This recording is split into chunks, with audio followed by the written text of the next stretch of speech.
एक अल्लाह वाले 7 भाई जो के तोते बन गए, जादुई जूते और अल्लाह की नेक बंदी। चलिए आपको सुनाते हैं फिर से एक बहुत ही पुररौनक और दिल को रोशन कर देने वाला सबक आमोज वाकया। एक बार की बात है, एक लड़की अपने 7 भाइयों के साथ रहा करती थी। वो उनकी बहुत खिदमत करती, लेकिन वो भाई उसके कभी खुश नहीं होते थे क्योंकि वो उससे जलते थे। वो इतनी खूबसूरत थी कि गांव वाले उसकी बहुत तारीफ किया करते, और सिर्फ खूबसूरत ही नहीं, गरीबों की मदद करने वाली भी थी, यानी सबके काम आती थी। उसके भाई अपनी बहन से कहते, हम चाहते हैं कि तुम 7 पर्दों में रहा करो। वो बहन कहती है, मैं तो किसी से बाहर नहीं मिलती और ना ही मेरी बुरी नजर है, तुम क्यों मुझ पर इतना जुल्म करते हो। वो भाई बोले, बस जो हम कहें तुम वही करो। एक दिन उसके भाई घर पर नहीं थे और पानी खत्म हो चुका था। उसने सोचा भाई घर आएंगे और पानी ना हुआ तो वो बहुत मारेंगे।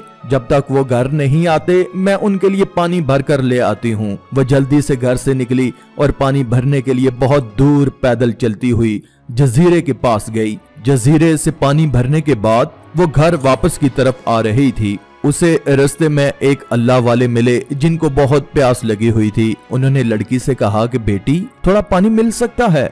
लड़की ने अल्लाह वाले को पेट भर कर पानी पिलाया। अल्लाह वाले ने उसे दुआएं दी और कहा कि बेटी तुम खुश रहो और जो तुम्हारी ख्वाहिश है वो पूरी हो जाए। वो लड़की जब वहां से जाने लगी, उसको अपने भाइयों की फिक्र थी कि वो आने वाले होंगे और आज तो उसको मार जरूर पड़ेगी। यही कहती हुई वो वहां से जा रही थी। अल्लाह वाले ने कहा, बेटी घबराओ नहीं, तुम्हें परेशान होने की जरूरत नहीं, तुम ये जूते पहन लो, ये तुम्हें आराम से अपने घर पहुंचा देंगे। उसको यकीन तो नहीं आया, लेकिन अल्लाह वाले की बात को उसने सुन लिया। कहा ठीक है बाबा। उसे ऐसा लगा कि उन जूतों में कुछ ऐसी जान है कि वो बहुत कम वक्त में अल्लाह वाले के कहने पर अपने घर पहुंच गई थी, जैसे हवाओं में वो उड़ रही हो। उसके भाई अब तक घर नहीं आए थे। वो बहुत खुश थी कि अल्लाह वाले ने उसकी मदद की, वरना उसके भाई आज तो उसे जान से ही मार देते। पानी उसने मटके में डाला और खाना बनाने लगी। इसके बाद उसके भाई भी घर आ चुके थे। उन्होंने कहा कि लगता है आज तो घर में अच्छा खाना बना है। वो खुशी खुशी खाना खा रहे थे, लेकिन उन लोगों को वैसे ही बहन पर गुस्सा निकालना था। एक भाई कहने लगा, तुमने जो खाने में इतना ज्यादा नमक कर दिया, तुम्हें खाना बनाना ही नहीं आता। उसने खाना उठाकर फेंक दिया और उसकी बेहुरमती कर रहा था। दूसरे भाई भी उसका साथ देने लगे। चीख कर उसको कहा, सही कहता है हमारा छोटा भाई, तुम तो दिल से खाना बनाती ही नहीं हो।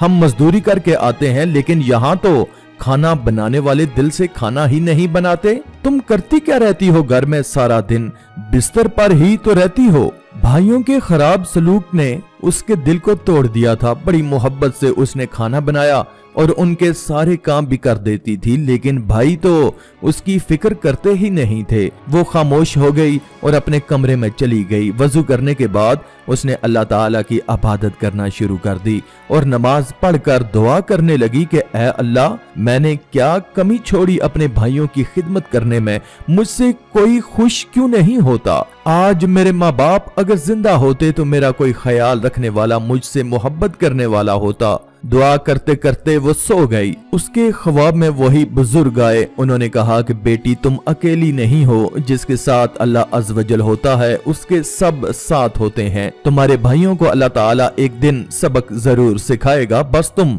अल्लाह से दुआ करती रहो और जब भी कोई मुश्किल आए इन जादुई जूतों को पहन लेना, जो चाहोगी तुम्हें मिल जाएगा। एक तरफ नूरानी चेहरे वाले बुजुर्ग उसे देखे ही जा रहे थे और उस लड़की की तबीयत भी सैर हो गई, लेकिन उनके जाने के बाद उसे लगा कि कोई उसे मार रहा है। और ये कौन मार रहा था, उसे यकीन ही नहीं आया। ख्वाब सच्चा है या झूठा, या उसका वहम है।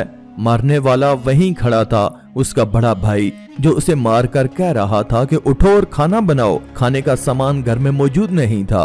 वो बेचारी रात को उठकर खाना क्या बनाती, उसे समझ ही नहीं आ रहा था। ख्वाब में जो अल्लाह वाले ने उसे कहा कि इन जादुई जूतों को मुश्किल घड़ी में इस्तेमाल करना, वो तुम्हारे काम आएंगे। वो बोली, मैं इस बात को आजमाती हूँ। फिर वो जूतों के पास गई। उसने कहा कि ऐ जूतों, क्या तुम अल्लाह की तरफ से दिए गए हो, तो क्या तुम मेरी मदद करोगे।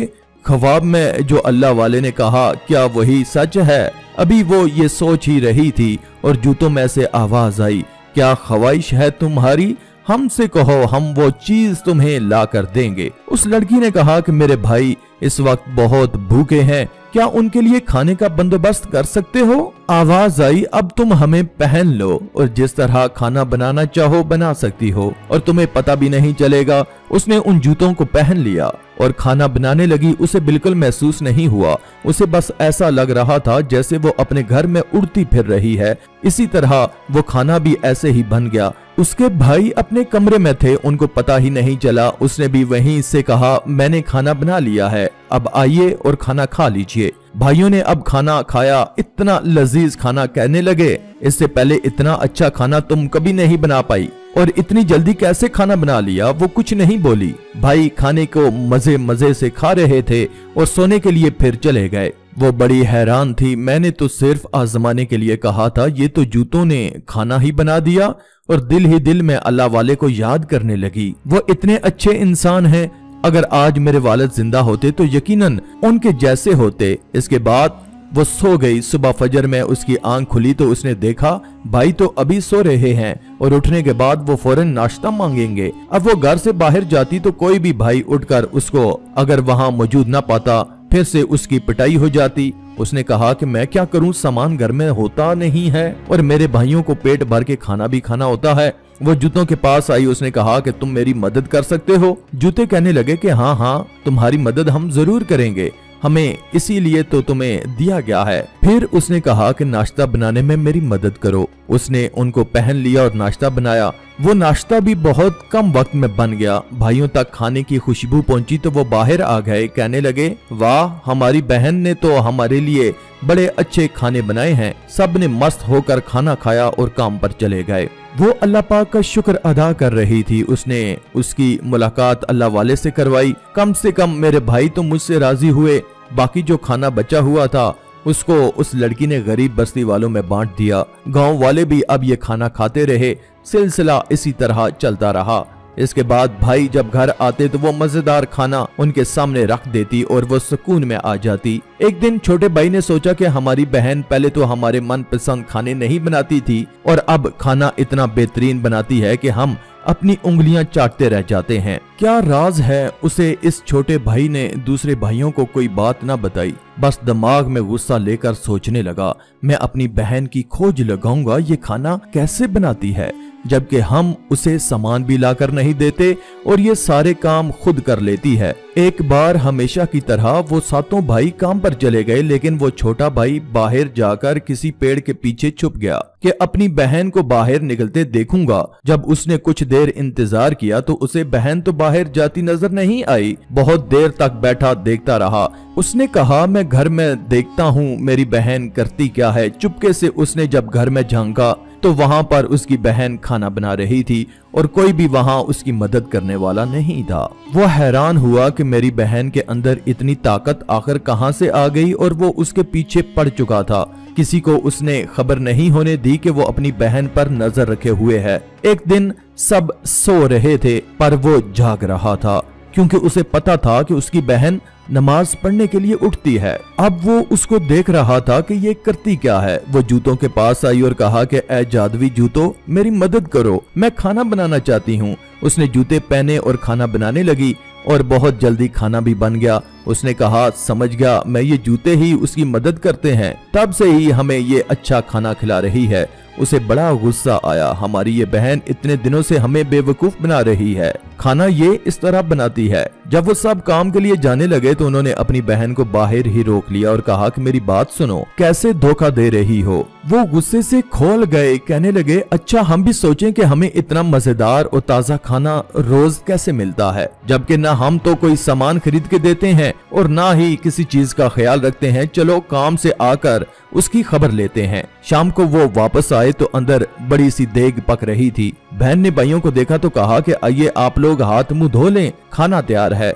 बड़े भाई ने कहा कि झूठ मत बोलो, तुमने इतना सारा खाना पकाया है। वो कहने लगी कि जी हाँ, मैं रोज आपके लिए खाना बनाती हूँ और आज तो खास मैंने आपके लिए ही खाना बनाया है। बड़ा भाई कहने लगा कि तेरी हिम्मत कैसे हुई, तू अपने भाइयों के साथ इस तरह खेल खेले। इसके बाद उन लोगों ने उसे मारना शुरू कर दिया। वो दुहाइयां देती रही, मुझे माफ कर दो, देखो मैंने तुम्हारी खुशी चाही है, तुम लोग बस मेरे काम को पसंद करो, मेरे माँ बाप नहीं है तो तुम लोगों को ही अपना सब कुछ माना है। भाई इस तरह बहन को कैसे मार सकते हैं। उसको आज बहुत दुख हो रहा था, लेकिन भाइयों ने उसकी एक न सुनी और उसे कमरे में बंद कर दिया। और खाना क्योंकि बहुत मजेदार था तो वो खाने में हाथ साफ करने लगे। फिर छोटे भाई से कहा कि तुमने वो जो जूते देखे हैं कहाँ हैं?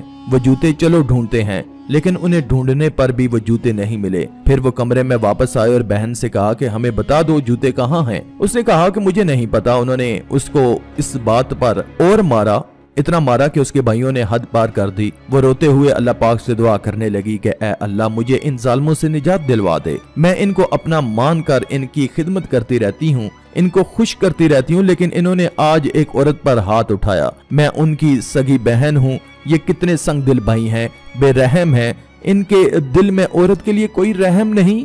ऐ अल्लाह मेरी मदद फरमा। रोते रोते उसकी आंख लग गई। अल्लाह वाले फिर से ख्वाब में उसको नजर आए। बोले बेटी तुम अकेली नहीं हो, अल्लाह तुम्हारे साथ है, लेकिन तुमने बहुत ही होशो हवास से काम लेना है, वरना तुम्हारे भाई तुम्हें मार देंगे। अल्लाह वाले ने ख्वाब में ही उसे बताया कि वो किसी ऐसे इंसान की मदद नहीं करते जो कि जालिम हो, वो सिर्फ तेरी ही मदद करते हैं क्योंकि अल्लाह की तू नेक बंदी है। हमने वो जूते तुम्हारी मदद और आसानी के लिए दिए थे, जब तुम्हें जरूरत पड़ेगी तो वो जूते तुम्हारी मदद के लिए आ जाएंगे, लेकिन अभी वक्ती तौर पर वो हमारे पास हैं क्योंकि तुम्हारे भाई उससे गलत काम करवाएंगे। वहाँ भाई लोग जूते ढूंढ कर थक चुके थे। एक भाई कहने लगा कि मैं एक ऐसे आमिल को जानता हूँ जो हमारी मदद कर सकता है। वो इस गाँव का बहुत बड़ा पहुंचा हुआ आमिल है और उससे जो भी काम करवाऊं वो करता है। दूसरे भाई कहने लगे कि चलो चलते हैं, उसके पास जाकर पूछते हैं उन जूतों का राज। सारे भाई मिलकर उस आमिल के पास पहुंचे। बड़े भाई ने उस आमिल से पूछा, हमारी बहन के पास घर में मौजूद जूते हमारी बहन के पास कहां से आए, जिनके जरिए वो खाना भी बनाया करती है? आमिल ने कहा, वो जूते एक अल्लाह वाले ने उसे दिए हैं। वो अल्लाह वाले जो उसे रास्ते में मिले थे जब वो पानी भरने के लिए जजीरे की तरफ जा रही थी, और फिर उस बूढ़े इंसान ने उसकी मदद की थी और तोहफे में वो जूते दिए थे, और वो जूते अभी उसके पास हैं। वो हमें कहाँ मिलेंगे? वो आमिल बोला, अभी वो जूते उस बूढ़े बुजुर्ग के पास हैं जो उसी जंगल के पास रहता है, लेकिन उसके पास जाने से पहले तुम्हें बहुत कुछ एहतियात करनी पड़ेगी। वो बहुत पहुंचा हुआ जादूगर है। वो लड़के बोले, क्या तुमसे भी ज्यादा पहुंचा हुआ जादूगर है? वो बोला, मुझसे बड़ा आमिल तो कोई भी नहीं है। तो फिर तुम ऐसा क्यों कहते हो? वो बहुत पहुंचा हुआ है। मैं तुम लोगों की बात कर रहा हूँ। तुम लोगों को नहीं पता वो कितना चालाक है, तुम्हें उससे बचकर रहना होगा। वो कहने लगा, उसके लिए हमें क्या करना होगा? कुछ नहीं, बस वो करना पड़ेगा जो अब तक नहीं करते हो। वो लड़के बोले, इस बात का क्या मतलब है? आमिल बोला, मतलब ये है कि अपनी बहन के साथ नरमी का रवैया रखो, उसका ख्याल रखो, उसकी इज्जत करो, उस पर हाथ नहीं उठाना, वो जो मांगे उसे देना। तुम्हारी बहन तुम्हारी खिदमत करती है तो तुम्हें भी उसकी खिदमत करनी पड़ेगी। ये हम नहीं कर सकते, हम उससे नफरत करते हैं। आमिल बोला, उससे नफरत की वजह क्या है? वो बोले, क्योंकि वो हमारे बाप की तरह है। हमारा बाप भी सबकी खिदमत करता था। ये गांव वाले हमारे बाप को बहुत मारा करते थे और वो इंसानों के लिए अपना सब कुछ गवा देता था, और उसी ने हमारी बहन को ये सबक सिखा दिया है। तो सबका ख्याल रखना, सबकी दुआ लेना, और हम ऐसा नहीं कर सकते। आमिल बोला, मैं हैरान हूँ अपने बाप के नक्शे कदम पर तुम लोग नहीं चल रहे, जबकि वो तुम्हारा बाप था। वो लड़के बोले, हमें कोई शौक नहीं अच्छे काम करने का, और सीधे कामों में रखा ही क्या है। एक भाई बोला, हम नहीं सीधे रास्ते पर चलना चाहते क्योंकि सीधे रास्ते पर चलकर कुछ नहीं मिलता। हम बहुत पैसा चाहते हैं और उसके लिए उन जूतों की तलाश में हैं। वो जूते मिल गए तो हम उससे जो भी मांगेंगे वो जूते हमें देंगे। उस आमिल ने ये बात सुनकर कहा कि अगर वो जूते तुम लोग चाहते हो तो फिर अपनी बहन को राजी रखो, क्योंकि तुम्हारी बहन की बात वो अल्लाह वाला मानता है। अगर तुम्हारी बहन तुमसे खुश होगी तो अल्लाह वाले उसे जूते वापस कर देंगे। फिर अपनी बहन से वो जूते छीन लेना। तब तक तुम्हें अपनी बहन के साथ अच्छा सलूक करना है। उनके मुंह बनने लगे क्योंकि वो ऐसा नहीं चाहते थे, लेकिन पैसों के लिए उन्हें ऐसा करना था। वो सातों के सातों भाई घर वापस आए। वो लोग अपनी बहन के इर्द गिर्द बैठकर रोने लगे और कहा कि हमें माफ कर दो, हमारी प्यारी बहन, हमें माफ कर दो। आज हमारे ख्वाब में अब्बा जान आए और कह रहे थे कि तुमने हमारी बेटी पर बड़े जुल्म ढाए हैं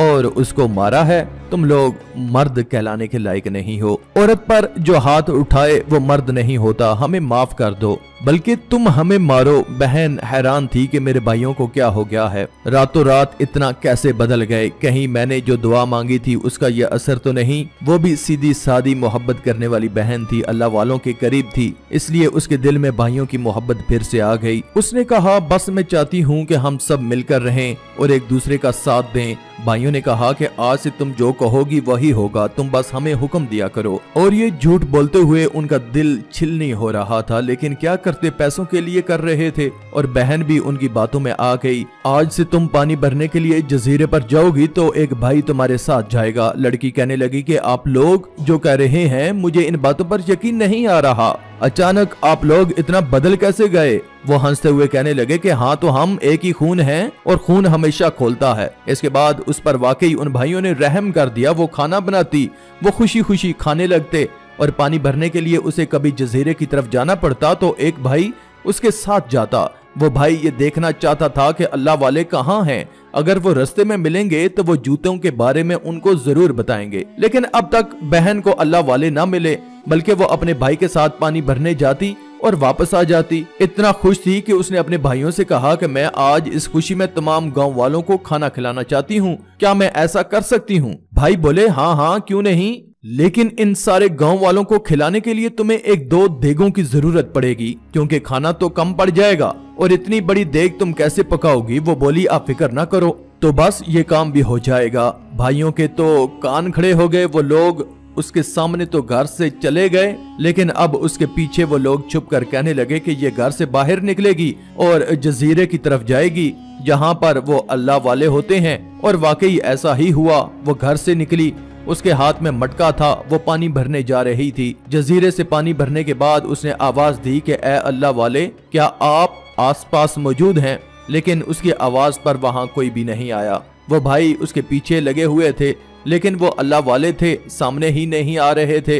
वो बड़े मायूस हुए कि हमारी तो चाल कामयाब ना हुई, हमें तो वो जूते चाहिए। और ये लड़की अल्लाह वाले को बुलाती है पर वो बूढ़ा इंसान आता ही नहीं। एक भाई कहने लगा तुम थोड़ा रुको, वो आता ही होगा।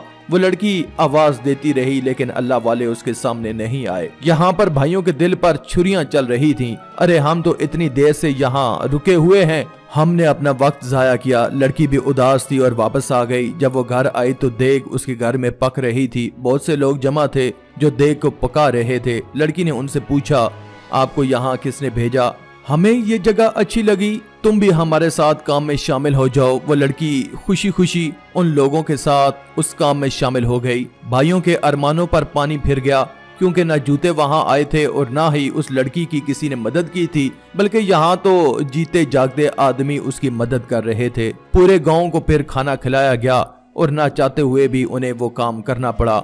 वो सुबह उठी, फजर की नमाज पढ़ने के बाद वो घर से बाहर आई तो उसे एक तोता नजर आया जो पेड़ पर बैठा हुआ था। वो तोता इतना खूबसूरत रंगों वाला था, लड़की का उस तोते पर दिल आ गया। बहुत देर तक वो उस तोते को देखती रही। लड़की के इस तरह देखने पर वो उड़कर उसके पास उसके हाथ पर आकर बैठ गया। कहने लगा तू मुझे ऐसे क्यों तक रही है, तुम इंसानों की तरह बात कर रही हो। वो बड़ी हैरान हुई। तोते ने कहा तुम मुझे नहीं जानती, लेकिन मैं तुम्हें जानता हूँ। मैं हर अच्छे इंसान को जानता हूँ जो कि लोगों की मदद करता है। तुम्हारे चेहरे पर वो अलग सा नूर और कशिश है जो बहुत कम लोगों के चेहरों पर होती है। उसके आने से लड़की की जिंदगी में बाहर सी आ गई थी, क्योंकि उसे परिंदों से प्यार था।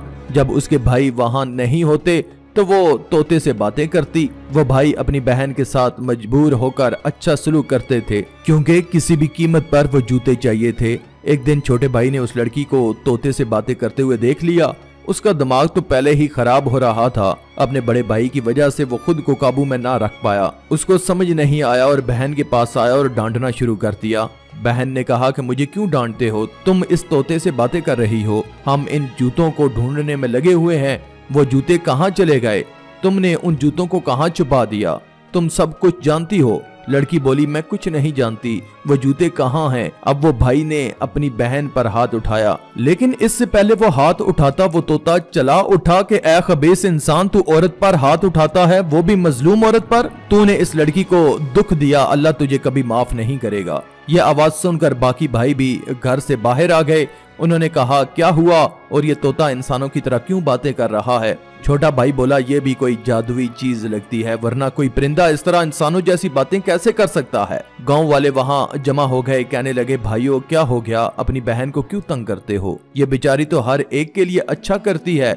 एक भाई बोला मैं इस जादूगर को बुला कर लाता हूँ और वही हमारा काम करवाएगा। वो जल्दी से उस आमिल की बैठक तक पहुंचा। आमिल ने चौंक कर कहा कि क्या हुआ, तुम्हारा सांस क्यों फूल रहा है? वो कहने लगा अब बस मैं इंतजार नहीं कर सकता, आप हमारे साथ गांव चलें और हमारे मसले को हल करवाएं। जादूगर उसके साथ चल पड़ा। जादूगर ने कहा कि तुम सब चुप हो जाओ, अब मैं ही पता लगाऊंगा कि वो अल्लाह वाले का क्या चक्कर है और ये तोता क्यों इस तरह से बातें करता है। इसके बाद उसने कुछ अजीब से अल्फाज बोलना शुरू कर दिए। उसके बोलने के साथ ही दूर से बुजुर्ग लाठी टेके हुए वहां आए। लड़की उसको जानती थी, उसके चेहरे पर खुशी की लहर दौड़ गई। इतने महीनों के बाद मैंने अल्लाह वाले को देखा। अल्लाह वाला वहां आया और कहा कि क्यों बुलाया है मुझे और तुम मुझसे इस तरह इस लहजे में कैसे बात कर सकते हो?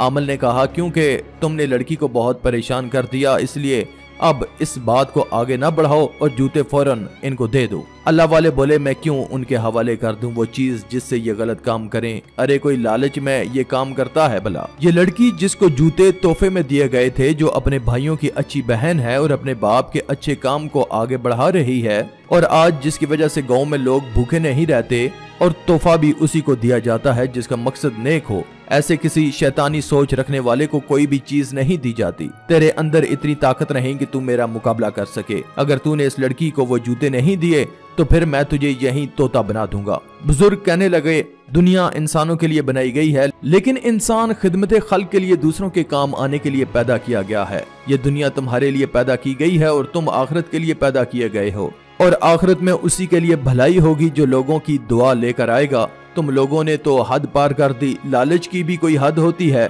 अल्लाह वाले जलाल में आ गए। जादूगर ने कहा कि ये मेरे साथी हैं और तुम इनको कुछ नहीं कह सकते। अगर तुमने वो जूते मुझे नहीं दिए तो मैं तुम्हें इस तरह तोते में बदल दूंगा। वो सातों भाई कहने लगे कि हाँ, आप इस आदमी को इस तोते में बदल दें, ज्यादा ही बातें कर रहा है, बल्कि हमारी बहन को भी किसी जानवर में बदल दें, बस हम इंसान रहना चाहेंगे। अल्लाह वाले ने कहा कि तुम इंसान रहने के काबिल हो ही नहीं, जानवर भी अल्लाह की मखलूक हैं, बेज़बान जानवर जो किसी को तकलीफ नहीं देते। लेकिन तुम लोग वही जानवर बन जाओ जो अशरफुल मखलूकात नहीं, यानी इंसान वो है जो अफजल बनाया गया है। और इससे पहले ए जादूगर, तुम मुझे तोता बनाए, मैं अल्लाह से दुआ करता हूँ कि अल्लाह पाक तुझे इसी तोते में तब्दील कर दे। अल्लाह वाले ने दुआ की और सातों भाई उस जादूगर समेत तोते बन गए, लेकिन उनके मुंह में जबान नहीं थी, ना वो बात कर सकते थे, बल्कि उनको कैद कर दिया गया पिंजरे में। फिर अल्लाह वाले उस लड़की के पास आए और कहा कि ए बेटी, तुम मुझे पुकारती रही, तुम मुझे याद करती रही, लेकिन मैं तुम्हारे सामने उस वक्त नहीं आ सकता था क्योंकि तुम्हारे भाई तुम्हारे साथ ज्यादती कर रहे थे और ये तुम्हारे उस काम को होने नहीं देते। इसलिए कुछ चीजों में मसलहत होती है और कुछ बातों की वजह से इंसान को छुपना पड़ जाता है। गांव वाले तो उस लड़की के अच्छे अमल का सिला देख रहे थे जिसने हर एक की दुआ ली और आज उसके पास सब कुछ था। प्यारे दोस्तों, ये वाकया आपको कैसा लगा? उम्मीद करता हूँ कि अच्छा लगा होगा। मजीद ऐसे ही वाकयात सुनने के लिए हमारे अल्लाह की कुदरत चैनल को सब्सक्राइब कर दें और साथ में मौजूद बेल के आइकन को दबाकर ऑल पर क्लिक कर दें। शुक्रिया।